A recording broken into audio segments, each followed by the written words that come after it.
Still on the floods, the Hydroelectric Power Producing Areas Development Commission has described the impact of floods in its host communities as worrisome. The managing director of HYPADEC, Mr. Sadiq Yalwa, says the agency is planning to provide safe haven for host communities affected by the flood in Niger, Kogi, and Kebbi states. Mr. Yalwa added that the commission will provide food and financial support to some of the communities affected by the flood. Now, Mr. Yalwa joins us from Abuja for more on this via Zoom. It's a pleasure to have you join us today on the program. Thank you very much. Indeed, you're welcome. Glad to be with you. Absolutely glad to have you as well. But let's begin with, you know, what I just said in the previous intro as to what your commission, you know, is planning to do in, you know, in terms of controlling, you know, the flood, especially in the states where you operate.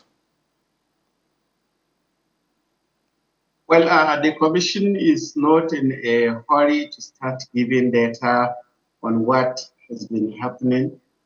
Even before the flooding, we gave warning to the states affected communities, that is the affected communities in the 6 states. We use the television, we use the radio, we use local media form of communication to warn the communities. And we were made to understand our warning has yielded result because about 50 to 60% of communities that heeded to our warning were not affected by the flooding.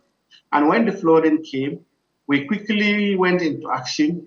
We provided interface in the form of food and building material support to the communities, affected communities. There are over 1,805 communities in the 6 HYPADEC states that were affected. And we donated foodstuff and support items.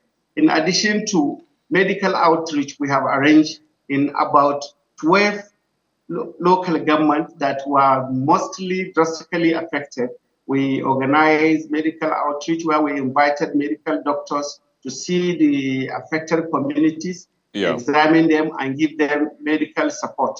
And on the issue of flooding, we want to look at it as holistically, and we feel we are trying to develop a flood master plan for the communities and introduce some economic and agricultural activities that will reduce the impact of flooding in those communities, even if the floods happen to come at all. And that our major activity in the commission, as enshrined by the Act, is the environmental effect of the activities of the dams. And that is a serious problem because as long as the dams and the rivers remain undredged, then we will continue to have flooding. So we have to, the state, sorry. Oh, no. So I mean, I hear you talk about, you know, the plans that you're making, you know, in terms of trying to avert the plan. In the short term, what would that plan be? Because, you know, you just talked about the plan holistically, like you said, the commission or the agency wants to look at this from a holistic point of view. But in the short term, you know, what do you think you can do to avert the flood, you know, in the states you work? The 6 states you mentioned. In the short run, I think the best thing is to clear channels that have been blocked, and ensure that we also open up roads for the canals of the river, because sometimes, because of human activities, the canals were blocked. As a result of the blockage, the river then had to look for a way of its own, and that's how it goes to dwelling areas. So we are working to commence our intervention in that form. And in addition to construction of houses for mostly drastically affected communities in Niger, in Kogi, and in Kebbi states, and part of Benue, these are the states with high devastation. And these are the states we will not want their communities to return back to those areas, even if the flooding recedes, because it is an ongoing issue, and that we feel we want to commence construction of 2-bedroom houses simple houses that can be used by members of the community. We have realized that the communities are so attached to the riverside that they don't want to leave those areas. They don't want to live far from the river because it is their major economic activity Uh, host. That is I, in the river, yes. Yeah, I mean, I can understand their sentimental connection with certain places that they already residing.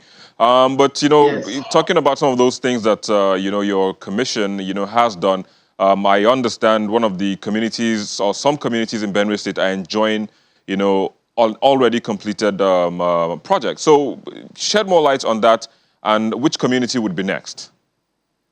I think when we visited Benue State in 2021, the executive governor told us the major interventions they will want from HYPADEC is the channelization of that area that is responsible for yearly loss of lives as a result of flooding. And we took it up. We took about 1,000 kilometers, and we were able to handle it.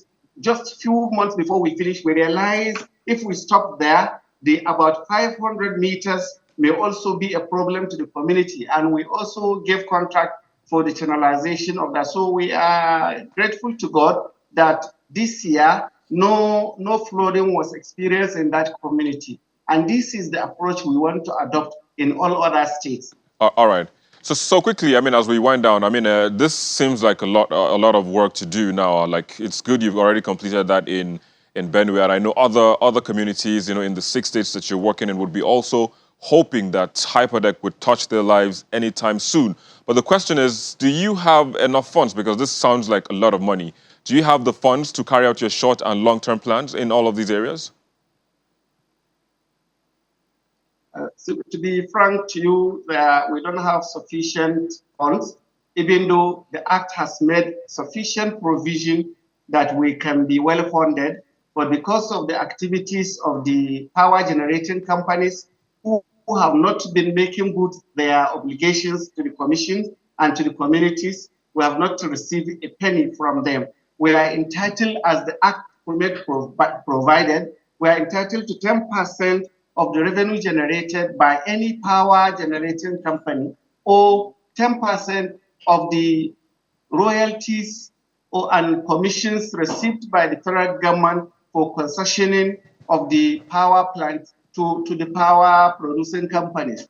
I regret to inform you that even the concession that is due to the federal government to be paid to the federal government by these chemicals, they have not been regular in their payment. In fact, from 2018 to date, there are some years that some of the GENCOs have not paid even a penny, whereas some had paid and have not paid for some years. So you can understand that as long as the GENCOs continue to exploit our communities, continue to derive income from the wealth of our communities, and refuse to make good their obligations to the communities, that will continue to be a problem.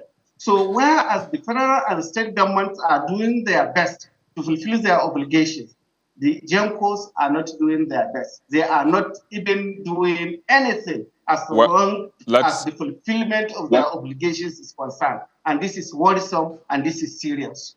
Indeed, it is worrisome and serious, but let's hope that, moving forward, they will fulfill their obligations and make the contributions necessary so that HYPADEC can touch the lives of those, in those places that are being affected by the floods. But I have to say thank you for joining us on the program today and sharing your thoughts. Dr. Sadiq Thank you Yalwa, very much. you are the Managing Director of Thank you HYPADEC. You very joined us much. from Abuja via Zoom.